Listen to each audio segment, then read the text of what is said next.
Democratic Senator Tom Harkin makes it official. He's running for president. And a Senate committee prepares its questions for CIA nominee Robert Gates. This is the CBS Evening News. Connie Chung reporting. Good evening. A third Democrat today joined former Massachusetts Senator Paul Tsongas and Virginia Governor Douglas Wilder in the small fraternity running for president in 1992. Iowa Senator Tom Harkin declared his candidacy at a steak fry in Winterset, Iowa. Eric Ingberg is there.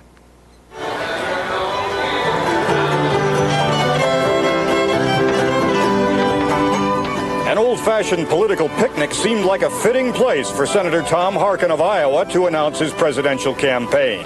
He is an old-fashioned Hubert Humphrey-style liberal with an old-fashioned Harry Truman give-em-hell style. I'm here today to tell you that George Herbert Walker Bush has got feet of clay, and I'm going to take a hammer to him. Little known outside Iowa, Harkin is 51, father of two, a Vietnam vet, a Roman Catholic. Mary Jo, good to see you. Thanks for coming. A scrapper who scoffs at talk the Democrats should move right. He called today for diverting billions from defense to a massive public works program, creating jobs for the middle class he charges President Bush has forgotten. But here's the difference. Here is the essential difference between George Herbert Walker Bush and Tom Harkin. He'll tell you, climb the ladder of success, make money, and then when you get to the top, pull the ladder up behind you. But I want to make sure that our free government ensures that when you get to the top, you leave the ladder down there for others to climb too. As the home state candidate, Harkin will have to win the Iowa caucuses to avoid an early demise. But I tell you, I sense it. I feel it in my bones. I feel something happening. Oh, I do too.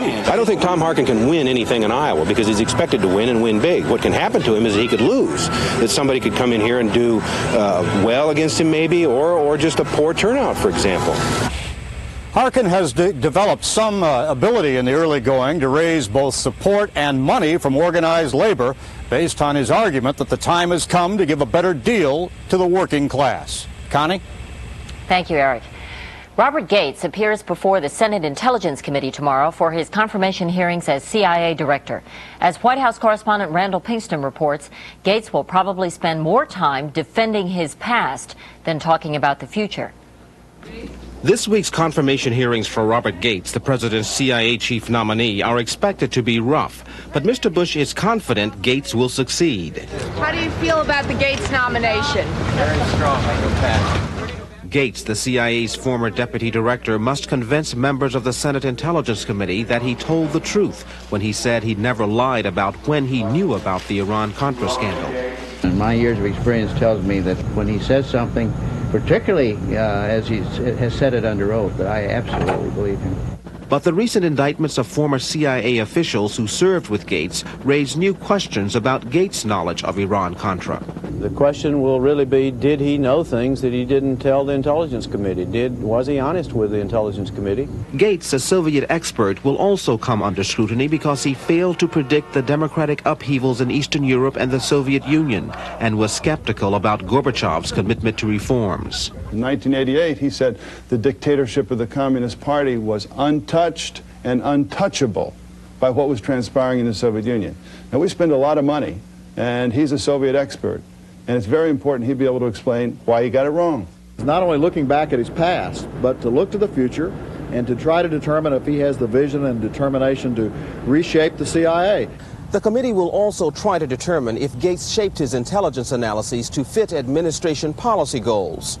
That question is important because Congress wants the nation's primary intelligence agency to be independent, not an advocate of the executive branch. Randall Pinkston, CBS News, the White House. With Moscow, St. Petersburg, and the Baltic states behind him, Secretary of State James Baker went to Kazakhstan, the second largest and richest of the Soviet republics today. State Department correspondent Bill Plant explains why. U.S. officials fear that true economic reform may not succeed in the Soviet Union, despite the coup. That's one reason the Secretary of State made a 3,000-mile side trip to Kazakhstan, a huge oil and mineral-rich Soviet republic in Central Asia. Baker regards Kazakhstan's president, Nursultan Nazarbayev, as a savvy politician and a major player in the new Kremlin power lineup. And the secretary is here to give him what amounts to a political endorsement. You have been a leader in the efforts to reform the Soviet Union politically and economically. I know you will continue to be such a leader. Central Asia is hardly a hotbed of democracy. And Nazarbayev, who rose to the top of the old communist hierarchy, is a pragmatist, not a visionary. But on economic reform, the U.S. thinks he's put Kazakhstan far out in front. Officials say Baker won't talk here about specific deals, such as Nazarbayev's plan to develop an oil field in partnership with a U.S. oil company. Baker will warn instead that there won't be any deals like that with the West until there's real reform of the Soviet economy. Despite the sense of extraordinary change in this nation since the coup, Baker's group has found the new Soviet leadership extremely concerned. If they can't deliver some sign of a better life very quickly, then their chance at reform could well go down the drain. Bill Plant, CBS News, Alma-Ata, Kazakhstan. Tomorrow, Secretary Baker takes on the tougher part of his mission. He arrives in Israel, where the lines are drawn over the president's refusal to support loan guarantees to Israel. Bob Simon reports. It was the darkest cloud between Israel and America in decades, said one official in Jerusalem. The angriest exchange since Eisenhower told the Israelis to get out of Suez in 1956. Tempers were flaring at today's cabinet meeting. One right-wing minister was asked whether he thinks President Bush is an anti-Semite. He's very close to it. What? To being anti-Semite and anti-Israel. Prime Minister Shamir and other top Israeli officials wanted to step away from that one very quickly. After all, James Baker is expected here tomorrow. That does not reflect major opinion in the Israeli government, or for that matter, in Israel itself. But even cabinet members close to Shamir said they saw no reason to back down on Israel's request for the loan guarantees, even though President Bush says he'll veto the measure if it gets through Congress. Israel has nothing to change in its policy. We want the loan guarantees and we hope to get them as soon as possible. And the rest remains at the discretion of the President and the Congress in America. What's really at issue is this: Israel's settlement drive in the occupied territories. President Bush wants it stopped. Calls settlements the biggest obstacles on the path to a peace conference. But since Shamir won't freeze the settlements, the president throws the money. Israelis believe it's as simple as that. But the money is meant to help settle Soviet immigrants in Israel, and that is a sacred issue here. Shamir has the entire nation behind him, which is one reason why he does not want to back down. But Israel's friends in Washington have been urging Shamir not to fight the president in Congress.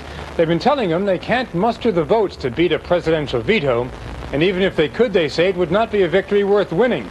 Israel will most probably have to deal with the Bush administration for another 5 years. Bob Simon, CBS News, Tel Aviv.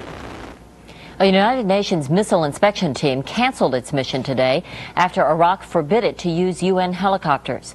In Washington, National Security Advisor Brent Scowcroft would not rule out sending in U.S. troops again if Iraq doesn't cooperate. Predictions that a Western hostage in Lebanon could be freed today did not materialize, and the top Lebanese Shiite Muslim cleric now says it could be weeks. Still ahead on the CBS Evening News, the fighting steps up in Yugoslavia. And Bill Geist joins the ranks of middle-aged athletes who go into extra innings.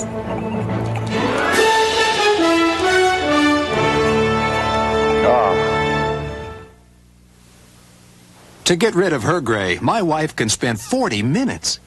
But I discovered the 5-minute hair coloring. The revolutionary discovery called Just for Men from the leader in men's hair coloring. Simply apply Just for Men and in 5 minutes shampoo out. Gray is blended away. The look of my natural color is back in 5 minutes. That was me, and it won't fade or wash out. My hair takes forever, but you look great in just 5 minutes. The look of your natural color in just 5 minutes with Just for Men. What you eating, Dad? Kellogg's 19. A breakfast of 19 vitamins, minerals, and other essential nutrients. You want some? No. Some people go to great lengths to keep the great hearty taste of Kellogg's 19 all to themselves. So if you've never tried it... Kellogg's 19? Ew. That suits them fine. Kellogg's 19. Really great taste in disguise. I'm alive, Greg Hebert. I'm alive, Cynthia Robb. We're alive, Debbie and Thomas James Hanrahan.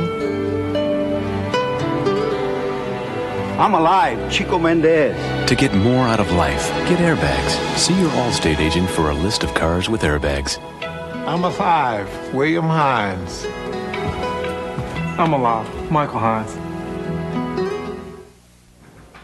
Heavy fighting in breakaway Croatia has spread for the first time to the Adriatic in the south, where in the north, federal Yugoslav warplanes buzz the capital. Martha Teichner reports. The blare of air raid sirens sent people running for cover in Zagreb, Croatia's capital today, as Yugoslav army jets flew low over the city. It was just another example of this weekend's sharp escalation in fighting, which is believed to be the start of the Yugoslav army's retaliation for one of the only military successes the Croatians have had in their 2.5-month war for independence. Yesterday, Croat National Guardsmen blockaded Yugoslav army bases located in every major town, cutting off water and food supplies. 20 of the bases surrendered. The result? 400 prisoners and a sudden bonanza of confiscated weapons, the kind Croatia's fighters haven't had till now. Today, the foreign ministers of Germany and Italy made a joint appeal for the Yugoslav army to withdraw all its forces from Croatia, to give European community peacemaking efforts between warring Serbs and Croats a chance to succeed. The renewed peace initiative comes as fighting engulfs more and more of Croatia. Today, in the town of Petrinja, south of Zagreb, an old people's home was shelled. There was no time to evacuate the patients or wheel them to shelters. Only afterwards could the survivors be driven away in search of safety. Martha Teichner, CBS News, London. Peru's President Alberto Fujimori meets this week with President Bush. Mr. Bush has promised Peru economic and military aid to help fight drug traffickers. But Congress has frozen the money following reported human rights abuses by the Peruvian military. More from Doug Tennell. In the jungle of Peru, the war on drugs is much more than just a government catchphrase. It is combat between Peruvian troops and militant communist guerrillas fighting for control of a countryside that produces 60% of the world's cocaine. And now the United States is about to become much more than an interested bystander. For the first time, the Pentagon plans to send Peru's army $34 million in aid and 50 American soldiers to be stationed in the battle zone. Their mission, to help teach troops in a country where just learning simple skills is sometimes risky. Here, a Peruvian commander teaching soldiers how to duck accidentally shoots one of his own men. But for the American troops, the main risk will come from members of the Shining Path, South America's most violent guerrillas. They use terrorist methods whenever they need to. In the 11 years since the Shining Path launched its armed struggle with Peru's army, 23,000 people have been killed. In 1 month last summer, 18 people died in skirmishes every day. To counter the guerrilla threat, President Fujimori has resorted to organizing popular militias, but still, the instability has contributed to growing economic chaos. The Peruvian economy has been damaged by the Shining Path of about an equivalent to the whole gross national product of 1 year. That is more or less $20 billion. The deployment of American troops to Peru's battleground has raised some old sensitivities about foreign military intervention, both in Peru and here. The Americans are to be called trainers, not advisors, as in Vietnam, and their mission is said to be strictly education, not combat. Doug Tennell, CBS News, Miami. Philippine President Corazon Aquino said today she'll hold a national referendum on a new U.S. lease on the Subic Bay Naval Base. Aquino says she is confident the voters will overturn tomorrow's expected rejection of the treaty in the Philippine Senate.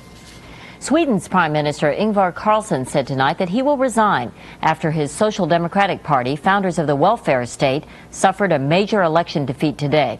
Exit polls show voters turn to non-socialist parties, favoring tax cuts and a reduced government role in health care and other social services.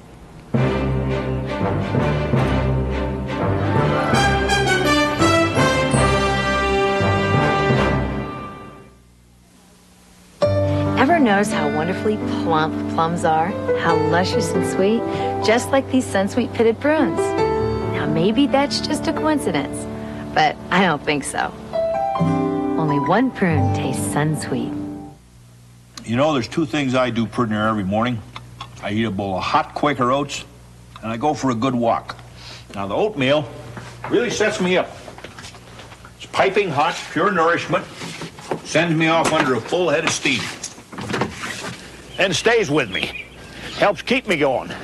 I can pretty near keep up with this dog. And then when I get home, I roll through the morning like a prize bull. Quaker oats. It's the right thing to do. I don't want to marry him, Mom. Just date him. My head. He'll get a job. Where's my Anacin? For splitting headaches, Anacin works better than regular Bear or Bufferin. So take Anacin for splitting headaches. You're gonna love his earring. I saw my doctor because the pain was so bad. I was afraid I needed surgery for my hemorrhoids. I was itching. The burning was awful. But my doctor said my hemorrhoids weren't serious. I didn't need surgery. He told me it was time I started using Preparation H. Preparation H helps shrink swelling of inflamed hemorrhoidal tissues and often brings relief from pain, itching, and burning for hours. What a difference Preparation H makes. Doctor recommended Preparation H. The violator, the victim, and the manhunt. Rape, the crime in the dark on 48 Hours Wednesday. In Philadelphia this weekend, Temple University officials are investigating 2 incidents of alleged sexual assault on students. In one case, a student said she was raped by a former boyfriend and by others at a fraternity house. Another student says she was attacked by a guest in her dorm room this morning. They are the sort of incidents that school administrators across the country are trying to prevent. It's September once again, and colleges and universities are waking up to the fact that they can no longer ignore the phenomenon of date rape. It was kind of a shock to me because in high school, it's something we never heard about. So increasingly, colleges are instituting date rape awareness and prevention programs as a mandatory part of freshman orientation.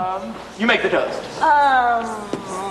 To drinking. Drinking. Good. It's a good toast. It's very difficult and complicated to talk with students about acquaintance rape because, in fact, they tend to deny the existence of the problem or dismiss that it could happen to them. In fact, it can happen to them. You gave her too much to drink. She's passed out now. That's why Princeton pioneered a program using drama to help students understand the risks and dispel some of the myths. We did it, okay? What do you mean we did it, huh? Yeah, you told me she was passed out. Well, How did we do it if she was passed out? She's got a voice, you know, you took it away from her. She was unconscious. I mean, that's rape. The numbers are frightening. A national study concluded a few years ago that 1 college woman in 4 had experienced rape or attempted rape.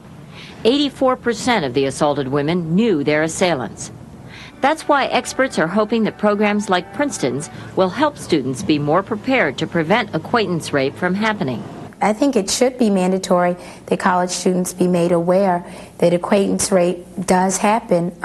First-year students were the most vulnerable. It's kind of a good thing in the orientation to have them wake up, say, hey, wait, look, this kind of thing does happen, protect yourself. Some critics have argued that date rape programs only tend to exaggerate the problem and stifle normal social relationships.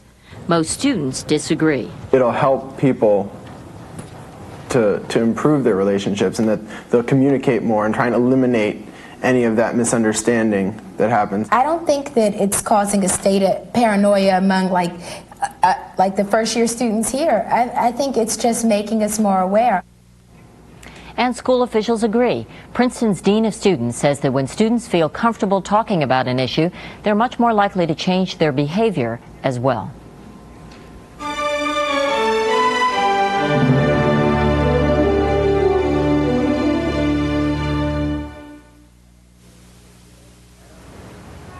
I don't know how you expect to sell this stuff.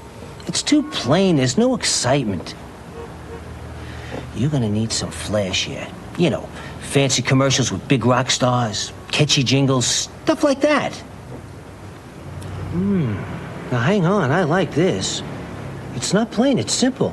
Honest. Hey, an honest cereal called? Kellogg's Corn Flakes. Kellogg's Corn Flakes.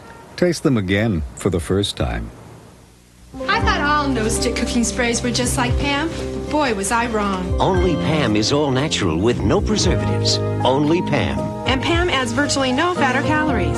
For healthier meals. All natural Pam, a healthier way to cook. They're coming.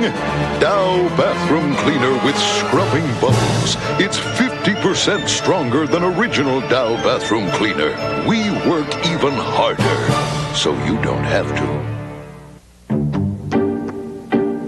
I love being your dog. It's a great life. I get to play with you every day. By the way, that fetch thing, did you come up with that? Genius. But tell me, those new dog biscuits you've been getting instead of Milk-Bone, why? Don't you love me anymore? Maybe you didn't realize it, but Milk-Bone has nearly half the fat of those Purina biscuits. Half the fat. Please, give me back my Milk-Bone. NASA officials say they can work around minor communications problems with an environmental satellite deployed by the Space Shuttle Discovery overnight. The satellite will study the effects of pollution on the Earth's ozone layer. Canada's Parliament tomorrow considers measures to end a strike by thousands of federal workers. The week-long strike has badly damaged the Canadian economy. A more persistent economic problem is Canadians who won't shop at home. Bob McEwen explains. The best view of Niagara Falls may be from Canada, but more and more Canadians are escaping high prices and high taxes by crossing the border, forsaking their local businesses to shop in the U.S.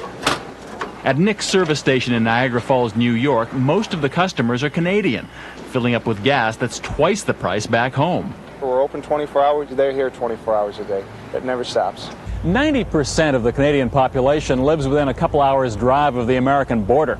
In the past year, Canadian visits to the U.S. have increased by more than 20%. In the past 5 years, by more than 100%. From Washington to Maine, it's estimated that shoppers from Canada will spend more than $5 billion in the U.S. this year. Gasoline if you're close to the border, restaurant meals if you're close to the border, cigarettes and liquor if you're close to the border, all those are maybe half the price. At the huge new supermarket in Niagara Falls, the parking lot is full of foreign license plates. And that's one reason that Western New York has survived the recession, because in the past year it's had $200 million more in retail sales than expected, much of it Canadian. The flip side is Niagara Falls, Ontario, where retailers say the higher taxes which pay for Canada's free medical care and social programs are putting border towns like theirs out of business. A person owning a gas station in Niagara Falls, Ontario, he's not selling as much gas, so he's not coming to buy that ring for his wife or that special present, because that's the impact it's having. It's snowballing. And the impact goes well beyond the border. The Toronto-based Dilex Corporation, the country's biggest clothing retailer, will lose $250 million this year because Canadians shop in the U.S. People will, if the price is the same, be predisposed towards buying a homemade product or doing something nationalistic. If it costs them a cent more, they won't. It's an attitude that suits U.S. retailers just fine, and until it changes, there will be a pot of gold only at the American end of Niagara's rainbow. Bob McEwen, CBS News, Niagara Falls. A new study out tonight blames teachers for the fact that students do poorly in math and science. The Carnegie Commission report says most elementary school math and science teachers are not qualified.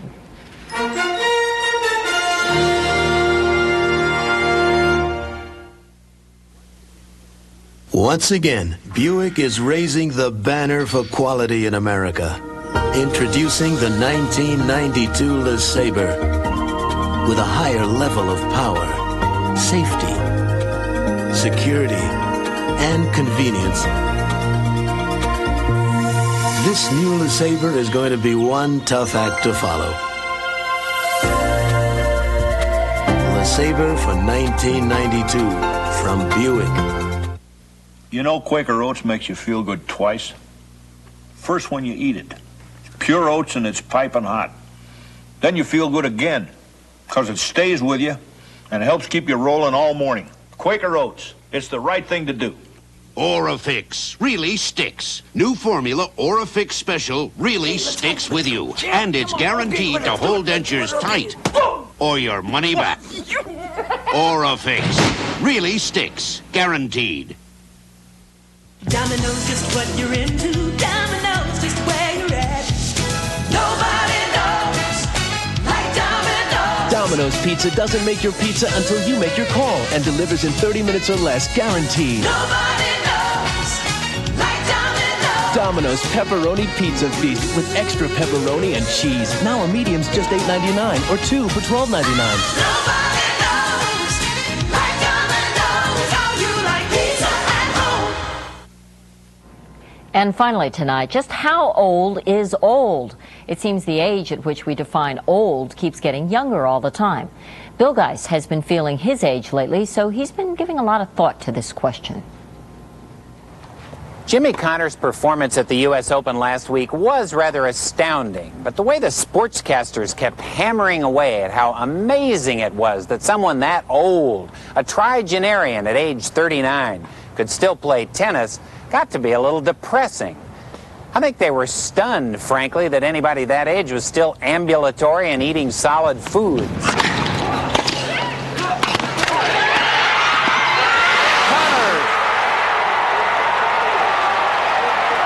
What can you say about Connors? 39, his birthday. When I told my kids I was actually older than Jimmy Connors, they thought I'd better lie down. My daughter thinks I might be eligible for discount movie tickets. And those endorsements. Connors is pushing painkillers. So's pitcher Nolan Ryan. He's over 40. For me, it's a couple of Advil, and those muscle aches are long gone. The next thing you know, he'll be hawking mobile homes in Florida. Perhaps most depressing is 15-year-old Jennifer Capriati prancing around in oil of Olay patches. That's a product to make your skin look younger. What's she after? That prenatal look? Well, don't write us off yet. I still remain active. On occasion, we can still soar. I mean, what are we all supposed to do? Take up shuffleboard and sport walking? What comes after that? Sport breathing? I can still play tennis. I just have to use a little more strategy. I play my 10-year-old daughter.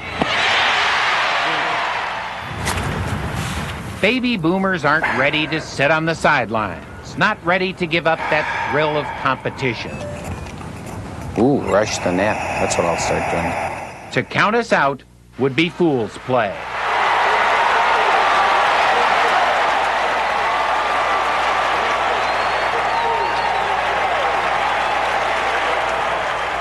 And that's our news. Dan Rather will be here tomorrow night, and be sure to join Edie Magnus sitting in for Bill Plant on the CBS Sunday Night News. I'm Connie Chung in New York. I'll see you again next Sunday night. Thank you for joining us, and for all of us at CBS News. Good night.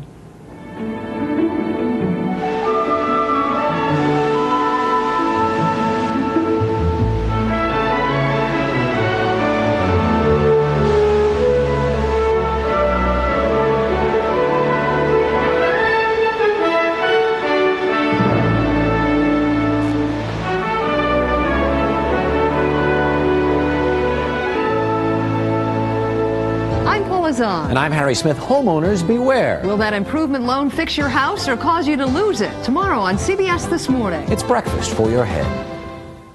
This is CBS.